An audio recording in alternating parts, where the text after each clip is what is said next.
To the mansion is where you was, vice versa to where you at now in life, and we have an important guest on here today that we want to celebrate today for the work that he do in our community. The Mud to the Mansion is also so we can bring people on here that sometimes don't get seen or recognized, and that people don't know about. And so it's a program for me, and so I really want him to introduce himself and tell y'all all about what he has going on. Thanks so much, Ms. Sandra. So my name is Courtney Burgess. I am the director with Upstate Fatherhood Coalition here in Anderson, South Carolina, serving all of Anderson County at large. And I'm just excited to be here on the Mud to Mansion. The name signifies a lot, and I think it's a representation of my life and what my life has looked like.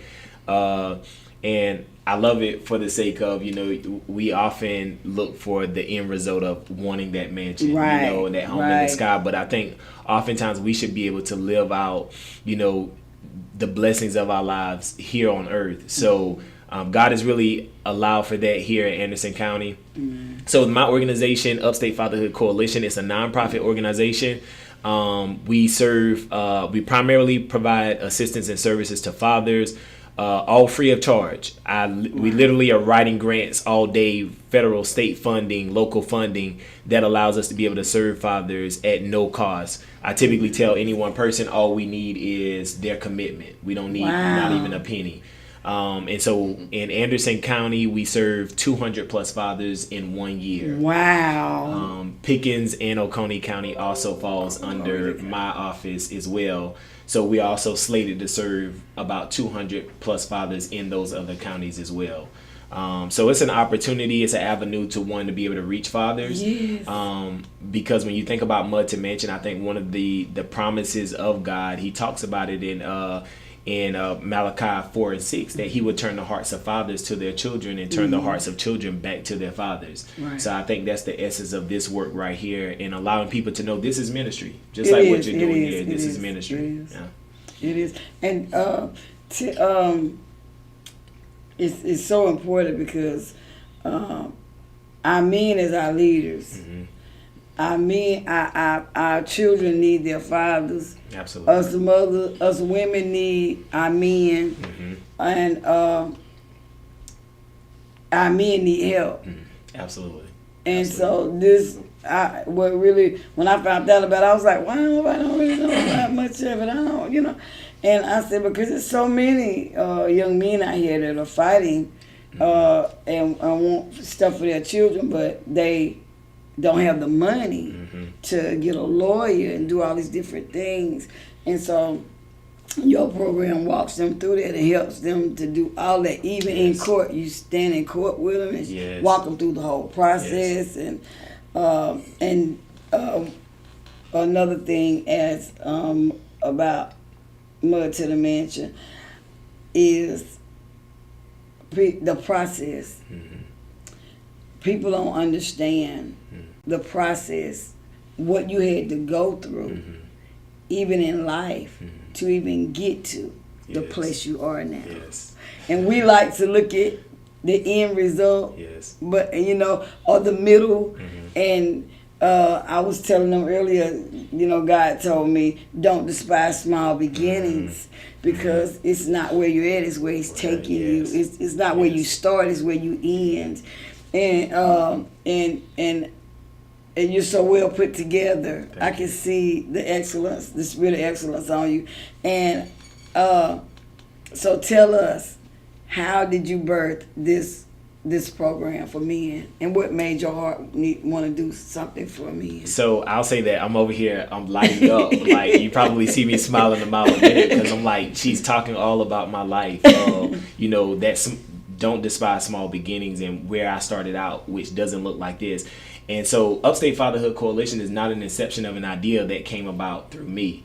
God just divinely orchestrated for me to be a part of this organization. Right. This organization has been around since 1998, almost 25 plus years. The founder and CEO, his name is Kelly Walker. We have a flagship site that is located in Greenville, South Carolina. We have an office that we've expanded into in Spartanburg County. as well. And Anderson County is the newest development of fatherhood programs in the state of South Carolina and in the upstate region of South Carolina itself. So organization wide, we serve about 800 plus fathers in 1 year. My office serves 200. So you were like, all right, well, how did you get here? But to mention. Right. So I graduated from undergrad from college, and you can imagine graduating from college, right. Everything should be smooth sailing. Yeah, right. And I applied for literally over 75 to 100 federal government jobs in Washington, D.C. and got no interviews for any. And so for 3 whole years, I tell this story to every one father that walks through my door. I think I've mentioned it to all my staff. For 3 whole years, I was in one of the darkest phases of my life. Like, I completely thought that God didn't hear me. He didn't, he wasn't listening to me. He just turned his ear against me. And in that moment, I'll never forget, both my parents are actually ministers. And so every Sunday in my church is like when you sick or anything, you go to church. That's right. So this particular Sunday, I wasn't feeling it. I had been consecutively going to church every single Sunday.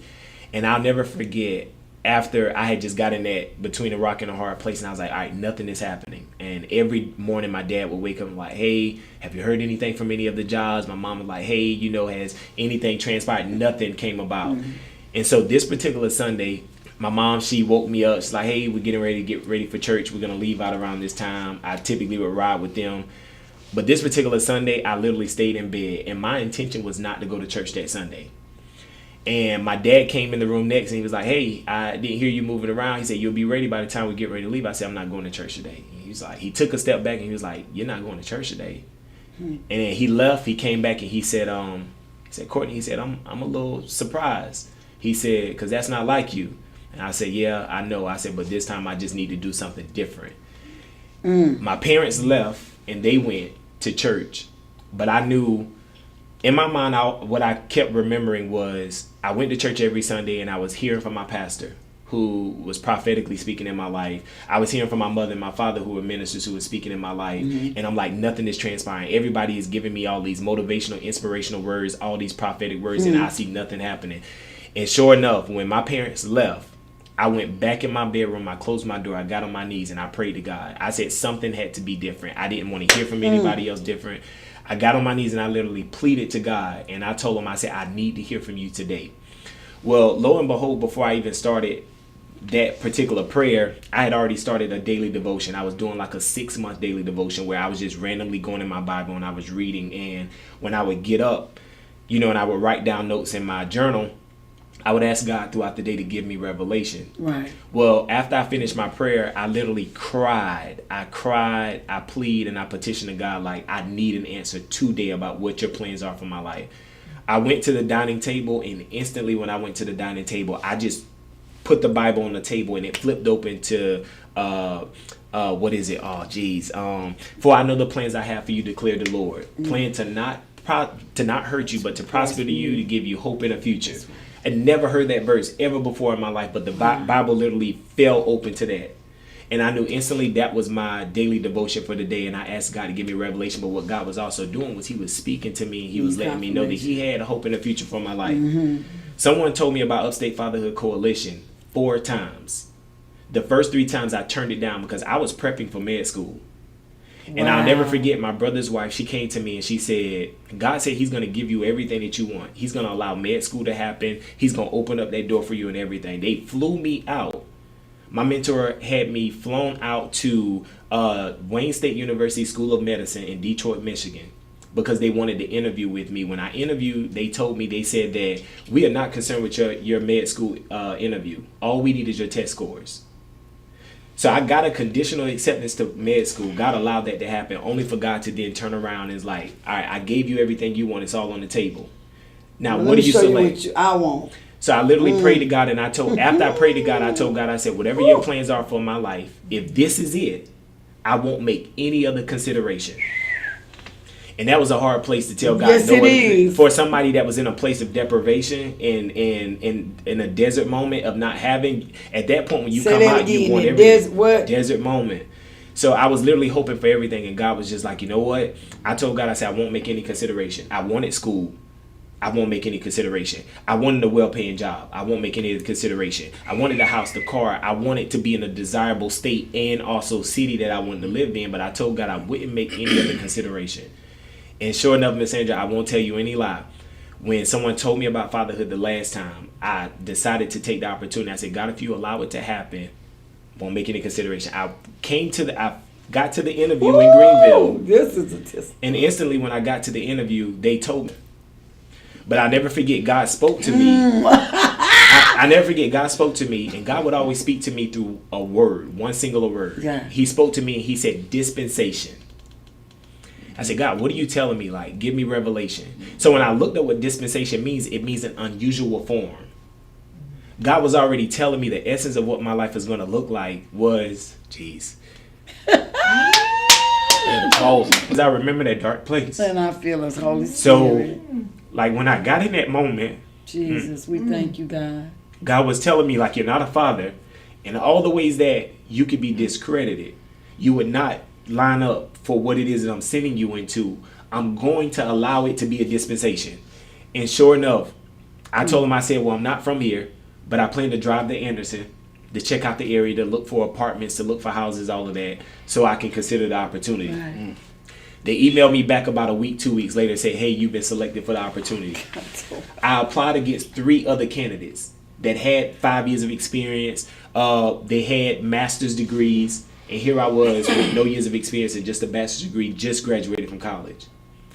But it was divinely orchestrated that God needed me here. Right there. Needed me here.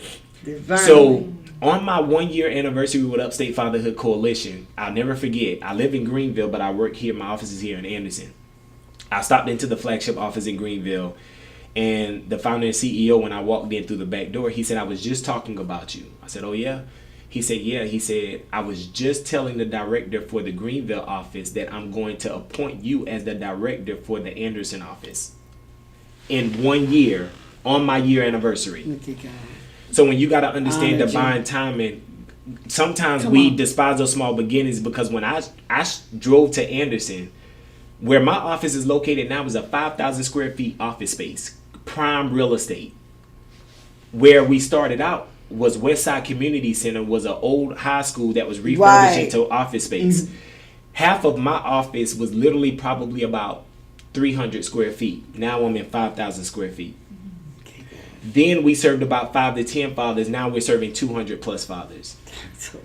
And I don't have kids. I'm not a father. But when I pray to God, God was just like, they will be receptive. Every father that walks through your door will be receptive. And I remember what's surprising about the Upstate Fatherhood Coalition and fatherhood programs in the state of South Carolina is it's a statewide initiative.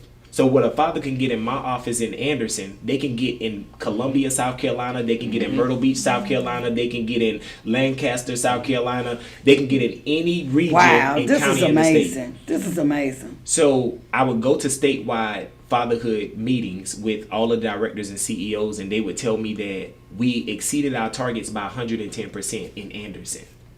Because at that point, 82% of the fathers that were enrolled in my office were voluntarily enrolled.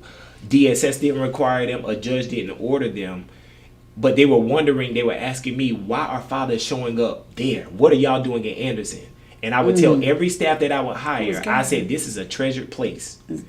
And the purpose, the promise, the plan, and the covenant that God has for fathers in Anderson County. Come on now. I can't say that this is different any other county in the state of South Carolina. But I know for any other father that watches this video, that sees it, it is divinely orchestrated that you have someone that could bolster your work, your efforts as a father, help you and with your move children. into covenant. That's right. And I was so excited about him. I'm sorry, y'all. With my thing. I'm Apostle Hatton, and this is your name. I mess it up. Xavier Smith. Xavier Smith, and I come to know. I got to meet him through this young man. Yes. He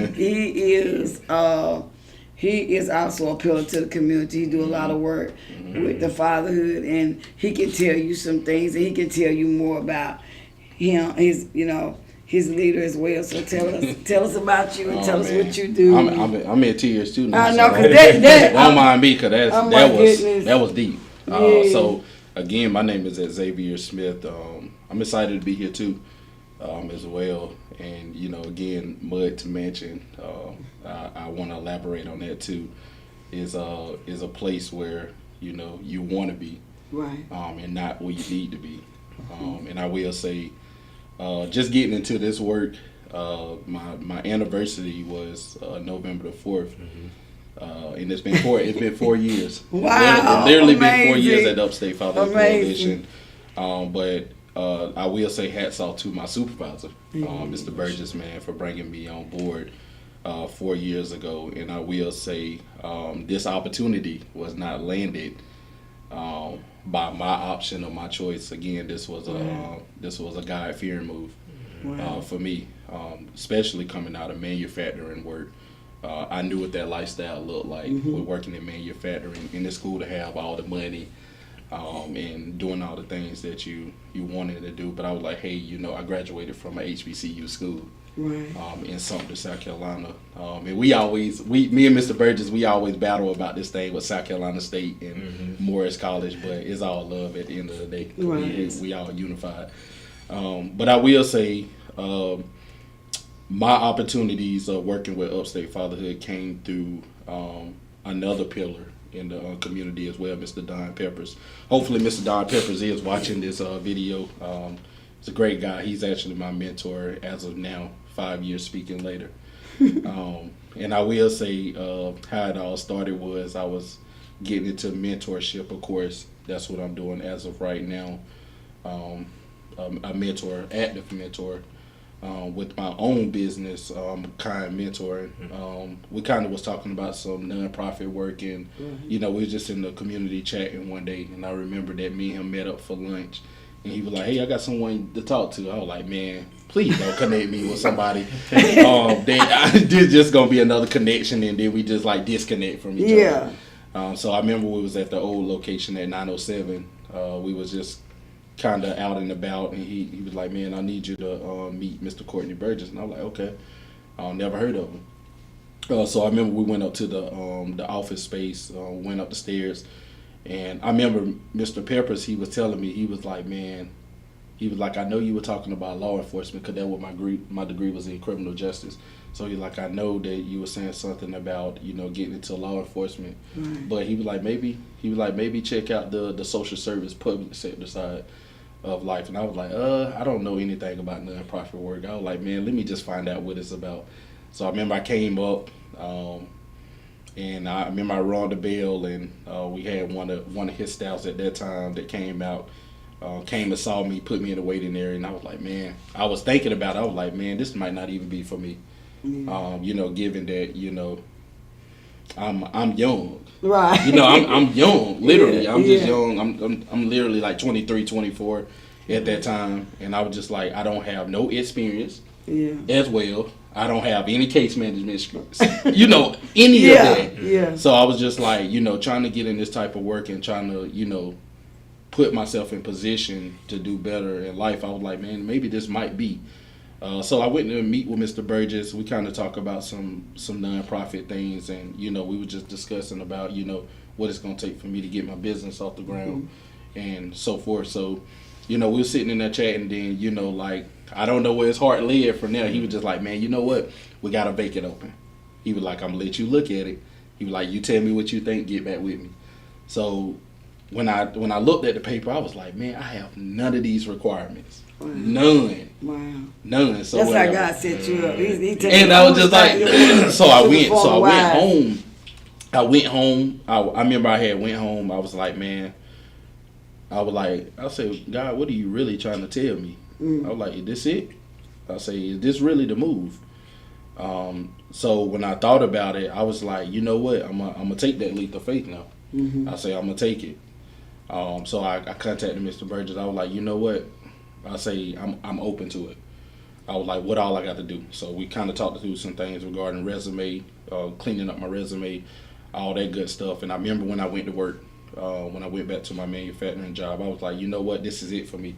So I put in my 2-week notice ASAP. I wasn't even That playing was with them faith. because I was tired of that. I had a Yeah. degree. I say I literally had a degree, and I say I'm just sitting in here trying to compete with other people that's gonna Right. do this thing for almost 30 to 40 more years, and then I got something and I can make use of it. Right. So I was just like, man, putting in my 2-week notice, and during that time of my 2-week notice, I cut it down to a week. So I cut it down to a week. I ended up leaving on a Friday. I called Mr. Burgess. I cleaned up my stuff. He hired me then, just like that. That's when the new life started for me.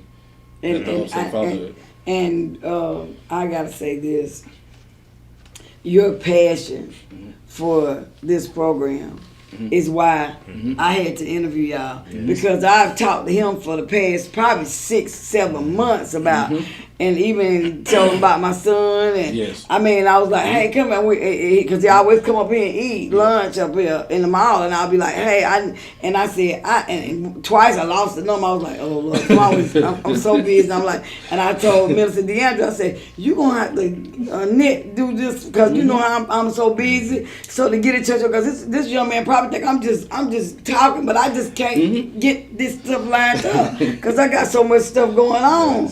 And I told her, I said, let's just try. She said, okay. And so he really loves what he do. Oh, yes, He I know. really, his heart is really in it, and he really respects you and holds you to a high esteem. And that's one thing that you have to have. When a person will celebrate you publicly, they will, where their heart is at, even privately.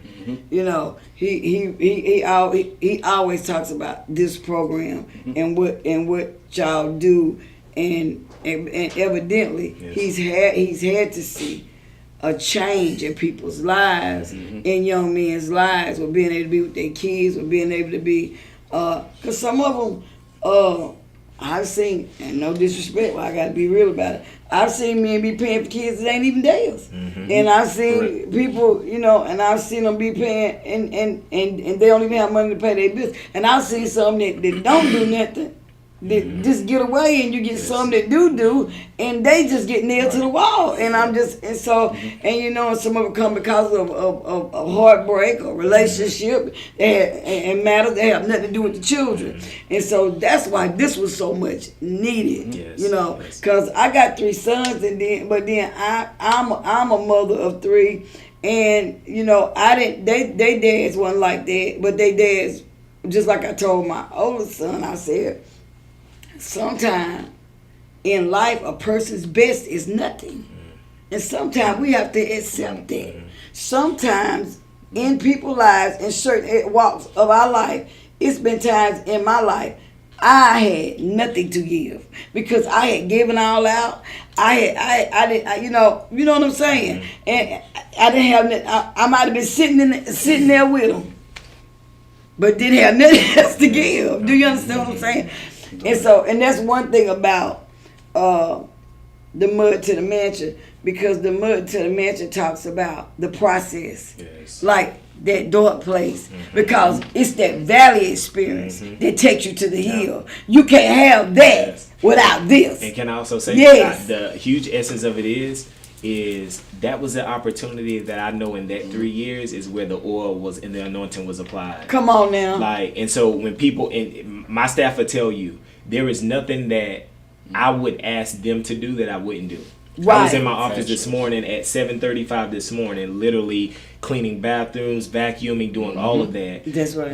And people see me pulling, so they see me going to court here, they see me representing the Father here, they see me sitting on boards and all these other committees. And he stopped and he asked me one day, and I appreciated him for it, because he asked me, he said, how are you? Like, no, really, like, how are you mentally? He said, because man, he said, I see you. I know how busy you are because I'm in the office every single day. And he said, like, are you good? Like when you leave here? And I share with him. Somebody care about you. Yes. And that's why I understand, like, God would divinely orchestrate moments like that where you have people that are on your behalf making intercession for you. And so what I did was I shared with him something my dad told me before I started this opportunity. He said, Courtney, he said, the will of God should never overwhelm you, but you should overtake it. You better say that. And instantly, I knew the facts there. that regardless how much of an undertaking I had to take good. on, I was like, I cannot be overwhelmed by any of this. So every day I leave from my office, I'm fulfilled. I sleep good at night, honestly, and I'm in a really good place in my life where I know God has me protected. Right. I'm blessed, like because your purpose is your passion. It is. It makes you pursue it effortless because it's something you love. It's not work because it's a gift. It's what God called you to do. Can I help Yes. you? So you talked about purpose, right? I love this. So you talked about purpose. So this is what my dad does because we're talking about fatherhood, right? Yes. And I can be completely transparent, and I tell every single father that we serve. So my father had competing responsibilities that pulled him out of the life of his family for a couple of years. And I have 4 other siblings, and my mother and my father have been married for 43 years. You know, and I'll never forget when my father got pulled out of our life for a couple of years. Every night, my mom would literally have each of us hover around their bedside. We would interlock hands, and she would tell us, "Pray for what you want." At 7 years old, come on! I am 37 years come old. on! At 7, I still vividly remember at 7 years old, I used to fervently pray for my father to be in my. I knew what the essence and the impact that my father would have in my life, and my father was there. Now let me help you understand Mud to Mention. Come on. Because what you have, what you're doing here is amazing. Because I was first generation. When my father got, I have 3 older siblings now. You said something right there. My sister didn't graduate from high school. My 2 elder brothers didn't graduate from high school. I was the first to graduate because my prayers made intercession for me. That's right. They go before you. I was the first to go to graduate and go to college and graduate from college. I was the first to break into glass ceilings, into my career and everything. So nobody has seen life through me. Yes, he did. Now, keep in mind, my dad's father died when he was 12 years old. So there was already a void there. Yes, it was. That God was just like, all right. And I'll never forget, he told me, he said, you will be the example. That's the one thing God told me. He said, you will be the example. And I kept looking like, God, what do you mean I'll be the example? Because when you're the example, it's never what you think it's going to look like. And sometimes it's not even easy. It's not. It's like Joseph. Was like, yeah. It's not at all. He was like, first to graduate because you'll be despised, even within the house. Yes. First to literally high school, college, all of that. And God's like, you're the example. So why can't you go everywhere else? And why can't that same mantle that rests on your life be the very same thing that you are calling people? You're and able to release speak it to your nation. others. You're able to speak to a nation now of people who don't know that they are called to be the example. They're called to literally to literally draw the line in the sand of father absenteeism. You know, we show the video with Ray Lewis every single day. Xavier tell you, Ray Lewis, who was an NFL football player, his family dealt with almost 5 to 7 years of father absenteeism, of their fathers not being there. It's a video on YouTube called E60. We gotta pull it up. We gotta watch that. And that's the essence of it. So, like, I completely understand. Like, just this is a God thing.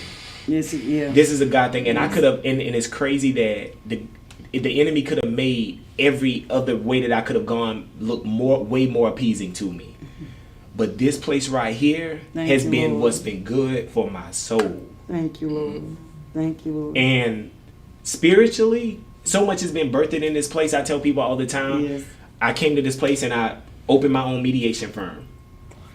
And so I help fathers and families establish civil and also family like visitation orders. Is you serious? That would be formal written orders that they can petition to the court and the judge can make an order to the court. I came here. I have a public speaking company.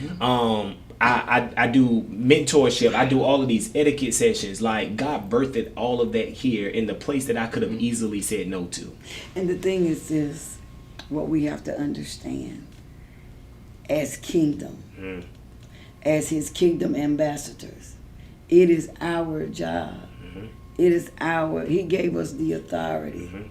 to do what you're doing now. You're walking in the authority that God has given you. And that's what we're supposed to do. Yes. We're supposed to take whatever, we're supposed to take that brick and turn it into a platform. Yeah. We supposed to, we don't supposed to rent it, we supposed to own it. You know, because that's God called us to do so. Yeah. We're the body of Christ is the most powerful, intimate in this world. Yes. We are. And you're operating in your full potential. Yeah.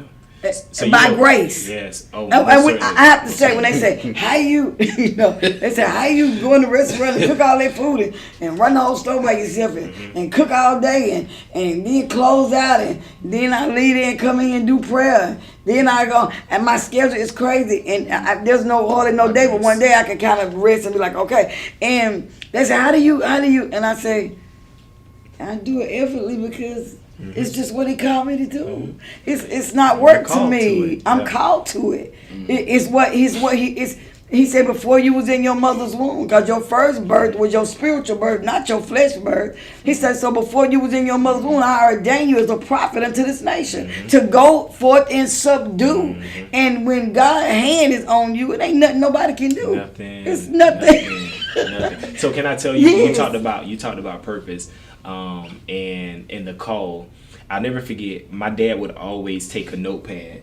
And I remember he told me, like, my dad, he's a elder now in the church, and he's one of the ones that has imparted spiritually in my life that has made me want to cultivate a relationship with God. So I understood the work that God had to do in him, so he understood the bigger picture even with me and my siblings. But my dad would always say that he felt like he got to a point in his life where God was speaking to him prophetically in his dreams.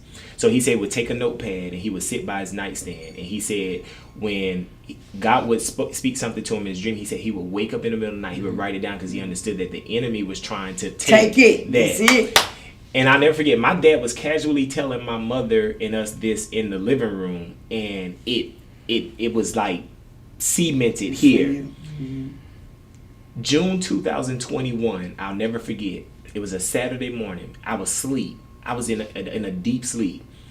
All I know, in my sleep, I heard the Spirit speaking to me saying, and kept repeating this, saying, your body is a temple, keep it clean as it is used to edify. Your body is a temple, keep it clean as it is used to edify. I know God was speaking to me. I woke up out of my sleep. I was in a deep sleep, woke up out of my sleep, and I was crying tears.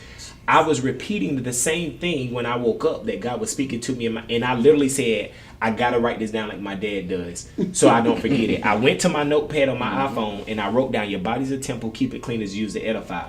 So I started saying, God, give me revelation of what you're telling me. What is it you're telling me? I went and I looked up edification, right? And what edify means is to instruct one morally, to impart in one morally and to instruct educationally. Come on. Now let's go back to me being the first. Right. High school, college.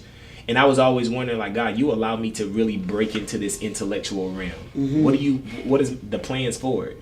He was telling me then in June 2021, years later after I graduated from college, but it took me being in this particular place. Come on now. Your body's a temple, keep it clean as used to edify. And he was telling me, you are going to allow to impart morality in people, telling people what's right and doing what's right, but you're also going to be able to instruct them intellectually. That's why the dispensation had to look different. So now I get in this place and I'm like, okay, God, I understand. But then that was God allowing me to know my divine purpose. Come on. And then now I understand now my spiritual purpose, which is a transcendence way above self-actualization. Like, and that's only something that God can bring. So I didn't know that I had these mantles on my life. Okay. So I had a couple of people that prophetically spoke in my life, and this one guy told me, he said, you have a forfeited mantle. Because we still talking about fatherhood, right? Yes, come on. We still talking about fatherhood. He told me, he said, you have a forfeited mantle. He said, and if you want to know what a forfeited mantle is, he said, it's a mantle that your forefathers should have picked up, and they didn't. He said, but because they didn't, God said that you have no choice but to pick it up and operate in that mantle. What is that mantle? Well, it's the very same thing that we're talking about as to why I'm here. God called me into an administrative level position. If you know anything about an administrative level position, It has everything to do with the prophetic. You know, there's offices well in the church Offices, in the you body better of Christ. say it. So God was calling me into the administrative because he was allowing me to know I now have the autonomy. I have the power to be able to call function to fathers, to men as leaders. I also have the autonomy and the power to be able to call function to families because of what I experienced. That's it. So God is telling me all these different things. And I'm like, okay, so that now it makes sense why there's a gravitational pull and force on my organization here in Anderson and why fathers are literally just running to us. Because I have the ability to be able to prophetically speak. And I'll never forget, I went to a prophetic conference and this lady, she spoke to me and she said that there is nothing that happens in the life of a prophet that is not prophetic. That's true. So I look at it, I'm like, I dealt with father absenteeism. So prophetically, I can speak. Yes, you can. I can speak to the very thing. The wiles of these things that are happening in our community that are plaguing our families and culturally and socially and so on and so forth. So now I understand it. I just look at everything that goes in my life and I'm like, okay, God, there's nothing that happens in the life of a prophet that is not prophetic. And one of the things I prayed for decades is, God, please put our men back in their rightful place. Send somebody to help our men. And the reason why we got so many men in prison is because they didn't have a father. Because of single mother homes or single kids need a mother and they need a father. But father brings a structure that a woman cannot bring. So much of a contributor. I raised my children, my boys by myself, and people say, "You did a good job." Yeah. But if I had a man like Henry Cowens was really older man that guided my oldest two. Really, my middle son, he his business and how he handled money, everything come from Henry Cowens. Henry Cowens adopted and raised. He raised so many kids in Anderson. And after he passed away, he helped raise me, my children. After he passed away, I found out he raised over 60 years of people's children. Just one of them type of men, that. I would go in his house and say, "Sisters, I'm going to do this to so-and-so." He'd say, "Baby, pray about it." I said, "You always talking about pray about something." Yeah. I'm telling you what I'm going to go do. And he said, "Baby, pray about it. You got them kids, pray." And I never forget the Lord told me. Henry seen me do some things, when I was in the mud. And I remember going back having to take care of him. Before he passed, I was holding his hand when he took his last breath. And the Lord said to me, he said, "You didn't pay attention to the prayer, but the prayer paid attention to you." I didn't have a family to pray me in. So God used him to bring the mantle back to me of what, because the mantle I operate out of is the mantle my father's supposed to operate out of. And so I know that now. I couldn't understand it then. And even when my daddy would talk to me prophetically, I was 12 years old. I don't know what you're talking about. I don't know God. Then, years later, God took me back to, I'm standing there at 12 and my daddy's in his wheelchair sitting in the yard. And my daddy said, I said, "Why are you blind? Why you, I had a stroke in your right side paralyzed. Why this, why that? Why that?" And my daddy said, "If I knew what I know now back then, it would be different." He said, "When I was younger, I used to work for a blind man. I used to steal from him." My daddy said, "In this life, Sandra, always sow good seeds, because you're going to reap what you sow." Yes. And I'm not 12, I don't know, I don't really know what I'm talking about. And later on, God let me capture it and redeem the time for me. He said, "Now, Sandra, I need you to take this, what your daddy gave you at 12. And I need you to redeem the time." He said, "So you treat people the way you want to be treated. And you make good decisions, and love people." And so and I called back everything they lost back into my life, even from the field. Cause my daddy was a slave, my grandmama was a slave. I called it back. You know what I'm saying? So to sit here and I remember when my father started transitioning.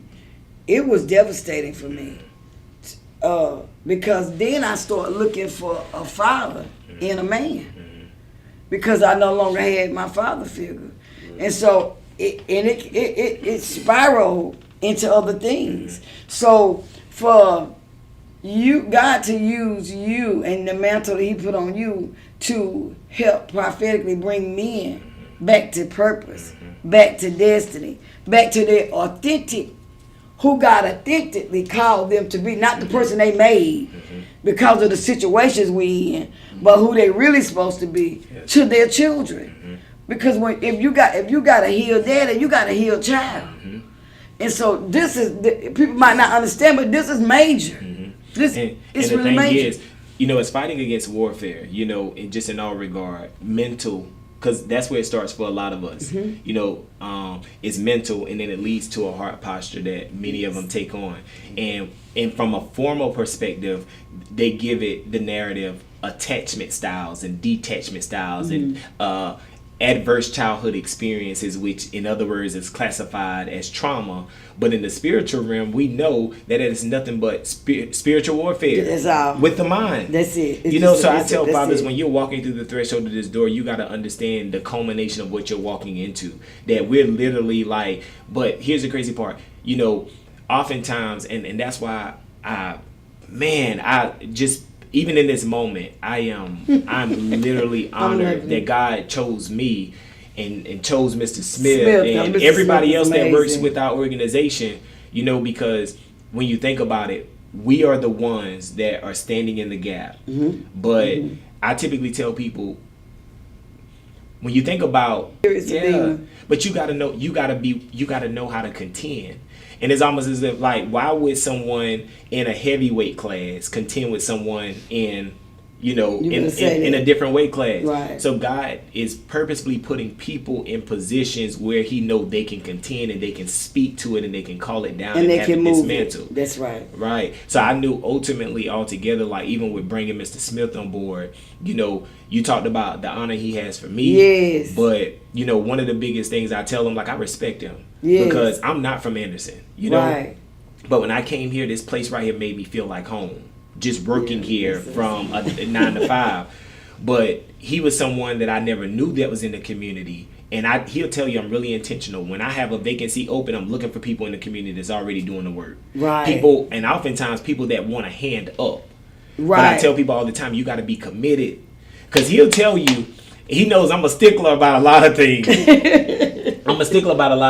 And I appreciate you was able to recognize just the spirit of excellence. Yeah. And I don't brag and boast in it, but that was a place that I've often prayed in God, because I realized a lot of people sometimes when God calls us to steward a thing, we never do it in excellence. Right. And so I'll stay on my staff about timeliness. I stay on them about just making sure that you are taking initiative. And so there's never been times where he'll tell you it hadn't always been like, the best of the best. Right. But I instantly, when I brought him in, the one thing I always say, he's always remained teachable. Yeah. I can Always. see that his that's one thing when I see him, you cannot not see him and not see humility. Yes. His and humility is what God uses.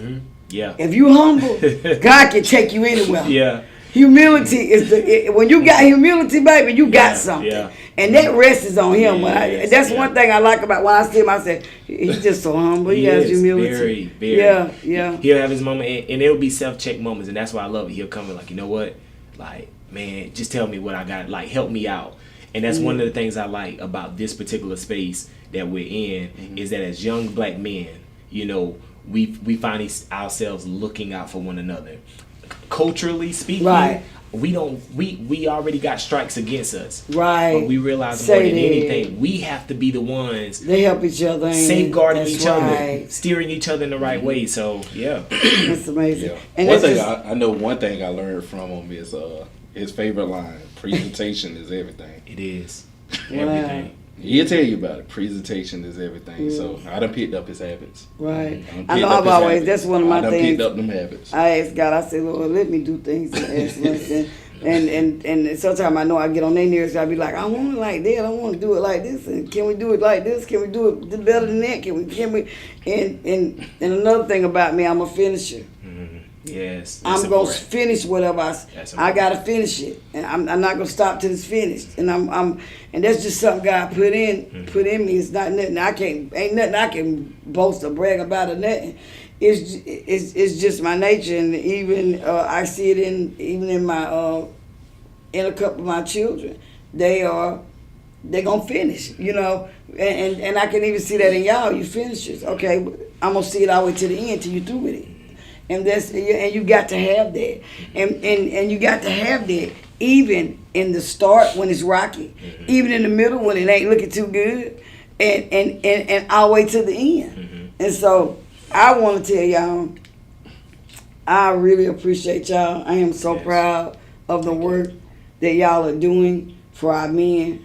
I'm decreeing and declaring that God continue to multiply more of you in with the same spirit and with excellence to this thing go out throughout the nation and help us, God, get our men back and get our men back in our children's lives and change our families. Because if we got a healthy father and we got a healthy mother, we got a healthy family. Yes. And so I'm really, really, that's one of my major goals community-wise is I got programs that God has set up for me to do that will help with families, and one of the strong things that I've always prayed about, interceded about, is I'm always interceding on the behalf of our men, because when we lost them, we lost everything. When men get back, when we allow men to get back in their, put them back in their rightful place, things can come kind of back to normal, if that makes sense. Absolutely. You know what I'm saying? Absolutely. Some of the things I can say that makes it obvious that fathers do not have a seat at the table. A lot of societal ills we already see and we know of. Early parenthood or early teen pregnancy is an indication that a father is not in the presence of his family. When you talk about substance abuse or kids being incarcerated or dealing with juvenile justice system, at 13 years old and being tried as adults at 17 years old in the state of South Carolina because of the legislation and law now. When you see kids having behavioral and temperamental issues in schools, when you see mothers living in impoverished communities where it's crime infested, drug infested, and a lot of the places that they have no place but to choose to go that are government assistance funded are typically the places that they consider the ghetto. They don't have good school systems. School systems is another essence. And they took all our schools out of our communities and forced our property to go down. I mean, it's really been a mess. We got a lot of work to do, really, honestly. Yeah, we do a lot of work. Yeah, a lot. Yeah, but I thank God for the work that's going on now, that's been done. Yeah. Well, I know one of the things I know is that this is an opportunity for us to double down. I think anytime God's allowed for an avenue for us to reach a different, audience, it's an opportunity for us to petition those that are watching that God hadn't forgotten about you at all. And some people hear the formal things of what we do, like comprehensive parenting, healthy relationship classes, parenting, economic mobility, and also health and wellness. But in that we can help you establish a visitation order where you can, by law, you have a law-binding order until that child is 18 years old, that the judge says that you can see that child when the mother doesn't want to cooperate, or if the father doesn't want to cooperate and he's considered the custodial parent. Because a lot of them don't. I used to be offended when I hear the word ignorance, but all ignorance is when you don't know. No, that's all it is. And so that's the one of the things I'm realizing. God said we perish for lack of knowledge. Yes. So many of them are going off of hearsay and opinions, but in my space, here's my theme in my office. I tell my staff, every single one that I hire, I say, I want this to be a place where we undo culture. God, that's good. Why? Because culture is so invasive and pervasive in our homes and in our communities that are already not the best. Right. So now when you get an opportunity to come into a space that doesn't culturally look like or sound like what you're accustomed to, we get to undo some things. Now we can undo some trauma, we can undo some hurt, some bitterness, some resentment. We can undo all those things. The mental games and mind games where you psych yourself into thinking that it can never turn around. You can never get your family back. You can never see your daughter. You can never see your son. You can never repair and reconcile that relationship. And all of that happens there. So they look at the formality of all of that and it's like, no, it's the informal part of all of what you're gonna get. This is a divine place that God has orchestrated for you to be in. It truly is. It truly is. 'Cause what you just said, I was like, oh, he talking my life. Because when my father, he was old. When my mom married him, I think my mom was 18. My dad was like 63. And when my dad got older, you know, he was an amazing father. But as he started transitioning, I'm young. And so now I don't have a father. And so everything that you just said, teen pregnancy, everything. And I wasn't promiscuous, didn't like boys. I climbed trees, fight boys. But I used to keep little babies. And then when my mom and dad separated and my dad was no longer could be the father to me that I wanted, then I was like, well, I know how much I love them if I had a baby. That baby would love me. Not even knowing at a 12-year-old mindset. It's more to taking care of a baby than you just having a baby. Yes. Yeah. He can and nobody's here to help you. You don't have a mother. You ain't got a mama. You ain't got a daddy to help you right now. You just out here, and it was it's real. And to even experience what I've experienced, and because I've already been through the mud, from the mud to the mansion in the spirit. To experience all these things and still be standing is nothing but the grace of God. And still have a right mind, because God had to go back and tear down them strongholds. Yes. And show me the dysfunction that was in my home. And show me the dysfunction, the mental dysfunction that I had from the verbal and physical abuse, from bad relationships, from bad choices that I made, from allowing people to come in my life that I shouldn't have, because we have a tendency when we broken to try to help people that's broken when we already tore ourselves and need help, and then we end up getting hurt more, or even end up wounding them more than they were before. And so, you know, it's just a cycle. Yes, and so in order to, and so now that, you know, now that I can see these things, and I'm like, God, and you know, and people are sitting up in families because all they know is dysfunction. When they go and sit at a normal house, they're like, what's this?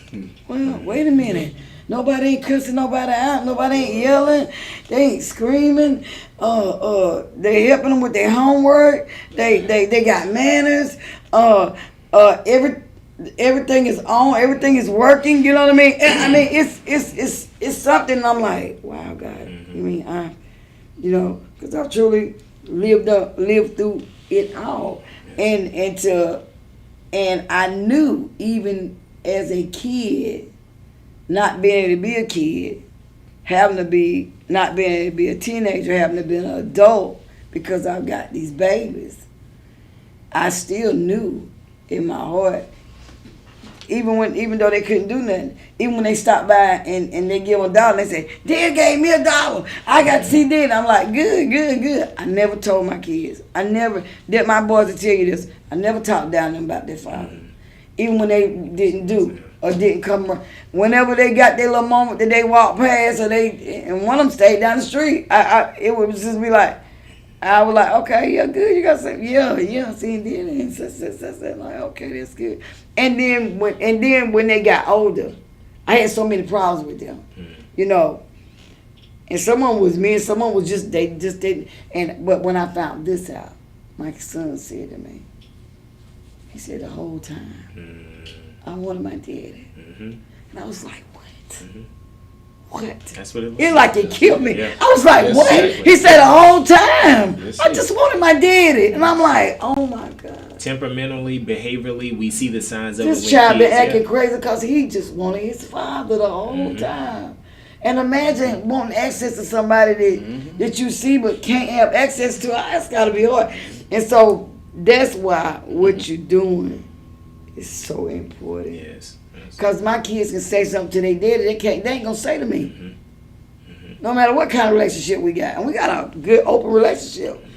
But it's things they can say they did. I'm just not going to understand because I'm not a man. Yeah. And it makes a world of difference. And I think that's the biggest thing. And I pointed to Xavier. But so we took what we call like a mission, like drift. with our organization because we primarily work with fathers that have kids. So y'all 18 pretty much older. counseling them. Y'all helping them in court. Yeah. Y'all. So case Case management, they get management. case management. We provide comprehensive I know. parenting services. We offer free mediation services if they are enrolled in the organization. Now, for those that don't know what a mediation conference look like, is that if you have someone that is considered a trained mediator or a court-appointed mediator, they're either one or two things. Either there's someone that don't hold a Juris Doctorate's degree, but they're a private mediator and they have their applicable charges or whatever. And then you have an attorney who is a mediator, but they practice law. They have a Juris Doctorate's degree. Typically, they cost a little more. But when you get free mediation conferences in Upstate Fatherhood Coalition, we will send mediation notices out to the mother of your child or father of your child to try to get both of you to the table. We help you arrange an agreement. We put it in a formal written agreement that you all can petition to the court and the judge can make the order of the court.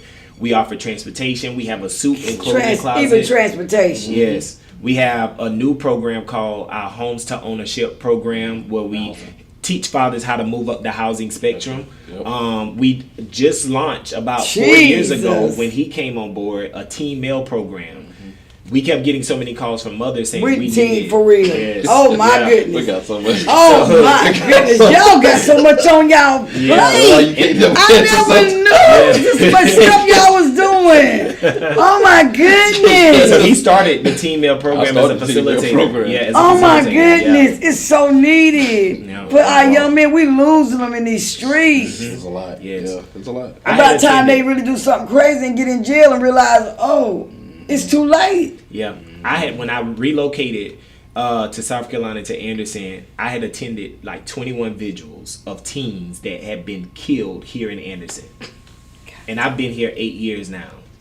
And that didn't even include the numbers of the ones I hadn't killed. I hadn't been in attendance for. But when Mr. Smith came on, I heard the work that he was already considering and wanting to do in the community around teen males. But when we kept getting that gripping call from mothers that were calling our office like, hey, do you guys provide mentorship? And I kept having to end the call with mothers literally crying because they knew that they would likely either lose their kids to the system or to the streets. All gang, yeah. So we launched a program. It was two at the time. One was called Building Better Bridges. That was a strategic partnership with Department of Juvenile Justice in Anderson County. We serve 25% of their population who would likely reoffend in Department of Juvenile Justice, which means that if they reoffended, some of them would reoffend, and their reoffense would not be classified as a juvenile, but because they were 17, it was classified as an adult. So DJJ, if they had a contract or a probation, would send them to us in a form of a contract, or a judge could court order them to our program in their probation order or whatever. And then we launched another one called Ready for Life. Ready for Life is the one that's still in place, where we serve young teens 14 to 19 in the community. And we host cohorts, 9-week cohorts that they go through, and we educate them about the responsibilities of fatherhood. It does not talk about, it's not anything sexual related, like it talks about the responsibilities of a father, how much it costs to raise a child by year. And Xavier can give you the entire rundown of how much it costs to raise a child from 1 year and from 0 to 18 years old. We have a whole curriculum. Wow, Xavier, that's amazing. Yeah. So when you think about it, for real, 0 to 1 year is literally almost 22,380. And when you're talking about 0 to 18, it's 320,856. That's what my youngest son, he said, Mom, he had 3 kids and he was done. He said, Mom, because of the expense of what they cost, he said, Mom, that's it. He said, he said, that's it.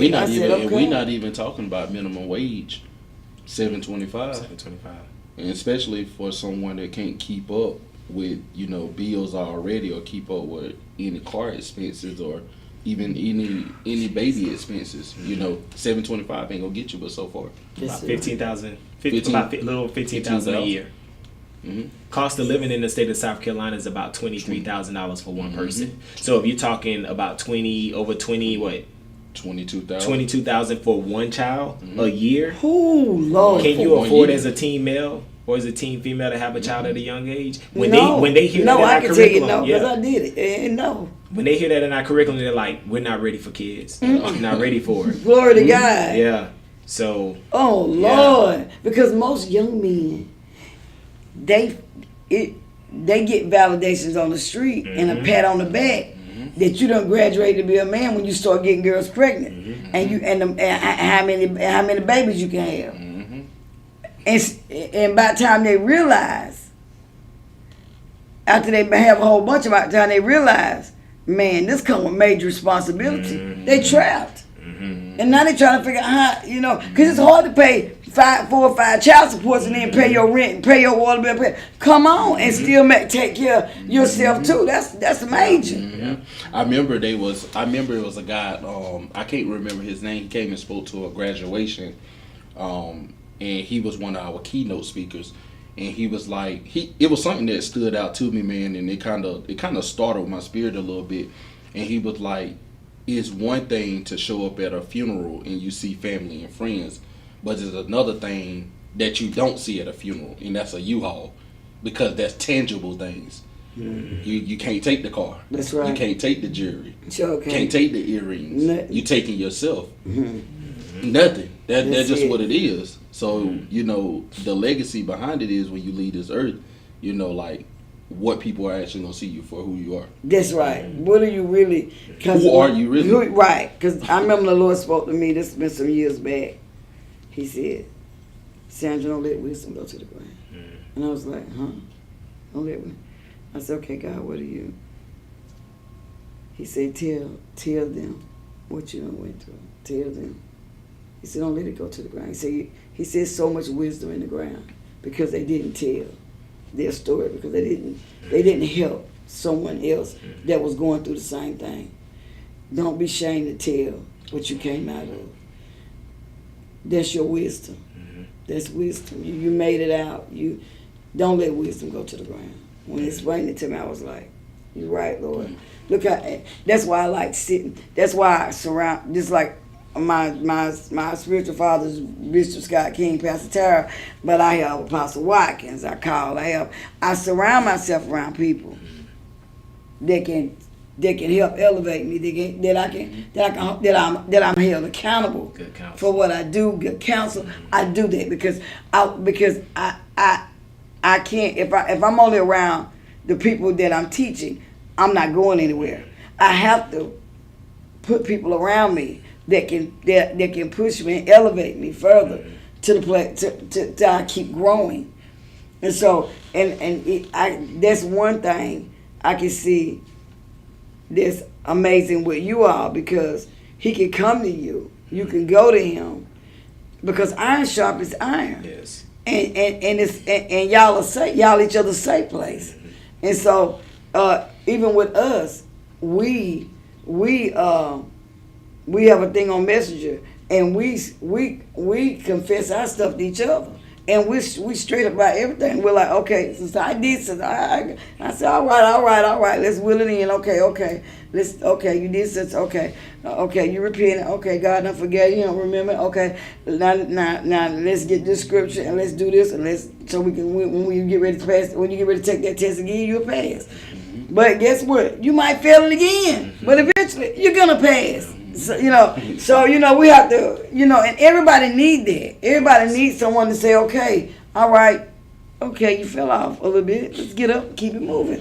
It's all right. Because you know what the essence of it is? It's a succession plan. Like in corporate America, in the public sector, private sector, like they talk, every place has what they call a succession plan. Who is someone that can be your successor when you leave? Who is someone that can be a part of the legacy that you've instilled? And I think oftentimes, fathers have to look to that same regard. Like, if I'm gone from here, what are some of the teachings? What are some of the impartations that I've given and left for my child that can still speak for me even after I'm gone, and it not all be negative things? And so that's one of the biggest things that I've been intentional about in this type of work, that I literally want there to be, an opportunity for a succession plan. Like I want him to be able to see me. Spiritually, it talks about, God was like, good works that I do better. You should do greater. You should You're do supposed to do greater. greater. So That's it. that's the thing. I want them to understand every single time. Like, we have to come in and we have to be able to take it to another level. There That's has to be it. more fathers, more teen males that we can reach, more families that we can reunify and help reconcile their issues. And so the charge is always on them. Like, guys, y'all are from Anderson. I know y'all know. Relatives, friends, and that's how fathers have been showing up to our organization. We've been serving some fathers that have walked into our doors and they're like, hey, I got a cousin, I got a brother, I got an uncle that is dealing with the same thing. But now when you're dealing with systems, I told them when I went and I got my certificate in mediation, before I opened up my mediation firm, there was 3 things that I learned that was a consistent narrative in any particular. And I tell people, when you're dealing with systems don't care about 3 things. They don't care about how you feel. They don't care about how much money. Well, they don't care about how you feel or how you don't feel. They don't care about how much money you have and how much money you do have. And they don't care about how much time you have and how much time you don't have. It's do what I say, when I say, and where I say. That's the truth. Whether it's Department of Juvenile Justice, whether it's Department of Social Services, Probation, whether it is the Judicial Circuit, right. Yes. Court, all of that, probation, you do what I say when I say. And if they say you got to pay a fine, and by this time, if you don't have the money, you don't have a job. There's a way that they'll show that you are not in contempt and you are not in compliance. That you are in contempt and you're not in compliance. So I tell people all the time, like, if you want to steer clear from dealing with systems, this is an opportunity where you can take initiative, Right. show up to a place, commit to it, double down, and get your family back. And don't let a system tell you what you got to do. But in the event you have to turn to a system, there is a likelihood that you can get exactly what it is that you want, because the way that the Code of Statutes are set up in any state, and particularly in the state of South Carolina, when you petition to the court and you got your things in order, I haven't seen in many cases, and I sit on a lot of court hearings and proceedings, that fathers don't get what they want. Most fathers keep narrating that this is a mother state. And I keep saying, no, it's not a mother state. It's not even a father state.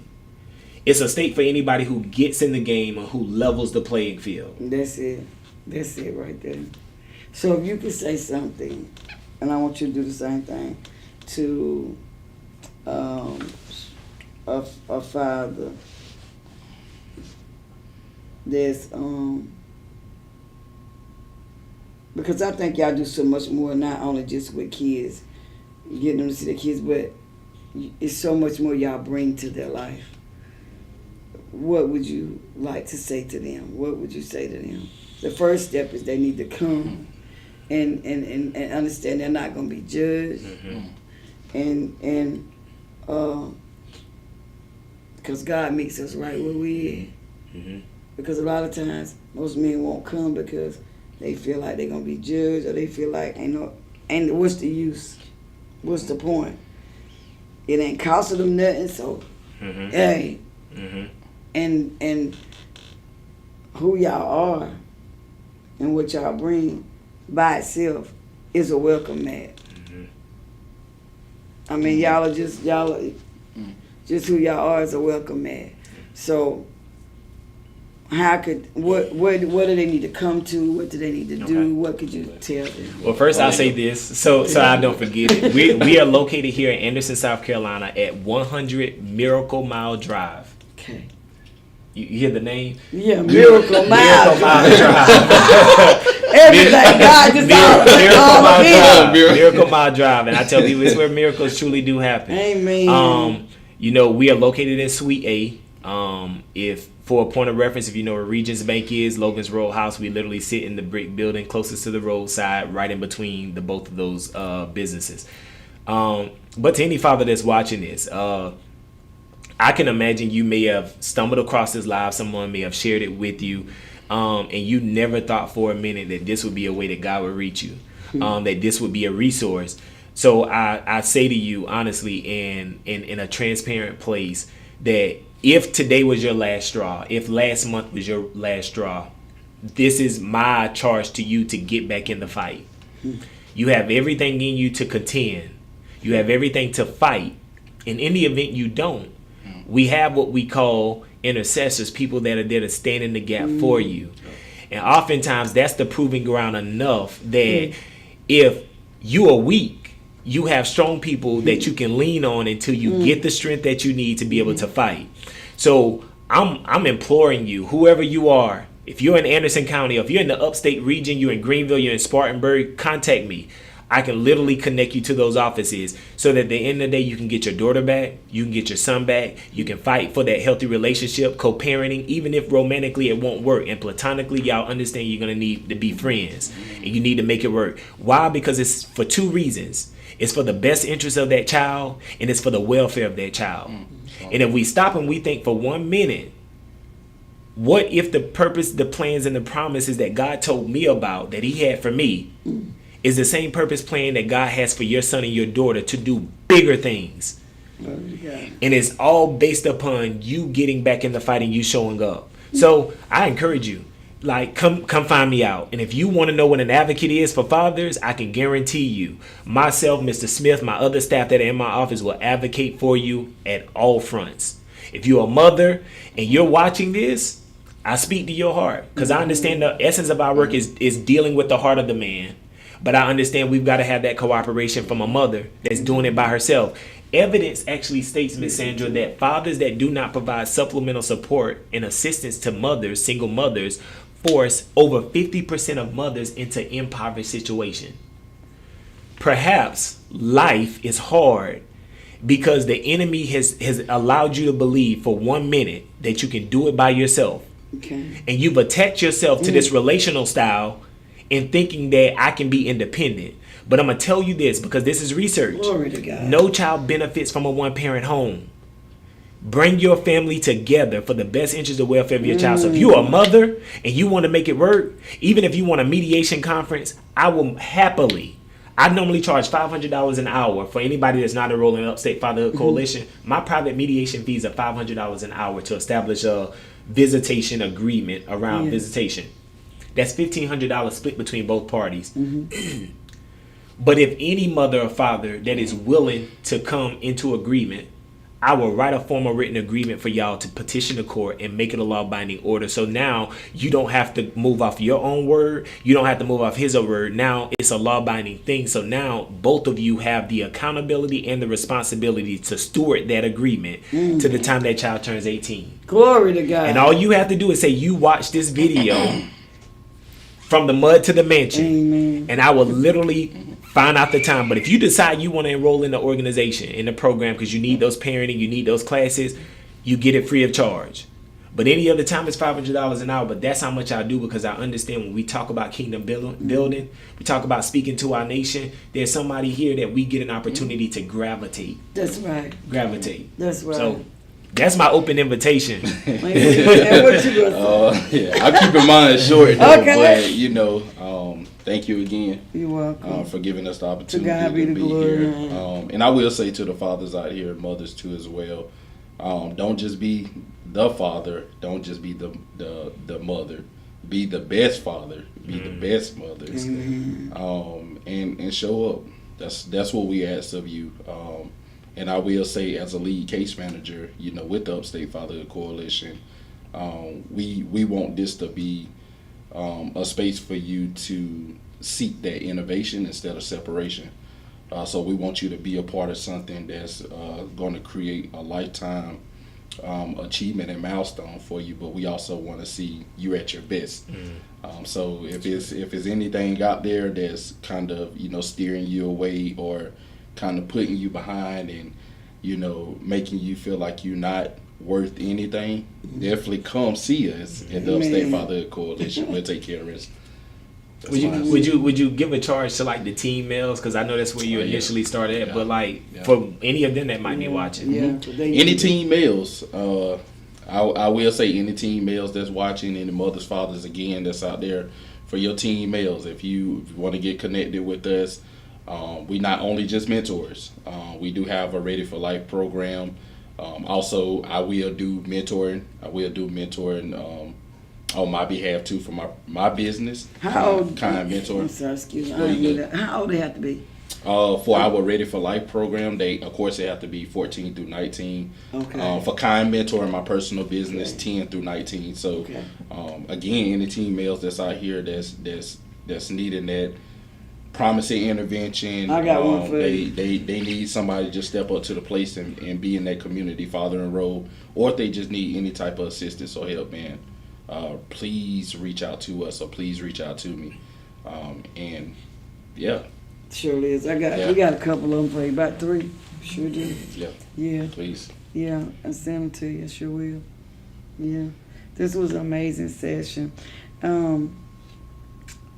It was a privilege and honor to have y'all here today. It's truly God, and I thank God He ordered our steps. Yes. This is truly for Him, and I decree that the angels of God would take this information throughout the airwaves, and that it would your work will go throughout the nation. I decree that to be so in Jesus' name. The work, and God will continue to do a good work in y'all, and continue to run for Him.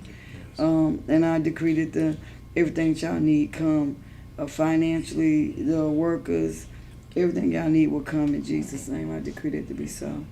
I speak that over y'all lives, and it is so. It is done. Thank y'all for tuning in for Mud to the Mansion. This is one of the best sessions I've had, because it's, I'm gonna tell you why. When you pray for something for years and see a manifestation of your prayers, it's just amazing. Because I always feel like, because I got 3 sons, God, it's lost. They don't have no help. And even though us as women, we can speak to them, they can see it, we can talk to them, but it's not the same voice as a man. And so I hope you really, really know how important what y'all doing is to our community, to our society, to our families, to homes, to our nation. And I asked God, I said, how do you win? How do you win a dying world? He said, by one random act of kindness at a time. And every time you're pouring into a dad, you're pouring into their children, you're pouring into a family. So thank y'all so much for what you do. I really appreciate you. Y'all are answered prayer, for real, from my heart. We thank y'all for tuning in. Y'all got all the information. Share, tag, let everybody see the video. God bless you. We thank you for tuning in to Mud to the Mansion. We'll see you next week with Pastor V. Williams. She'll be on here next week. We'll be dealing with all kind of stuff, marriage, whatever she want to talk about. So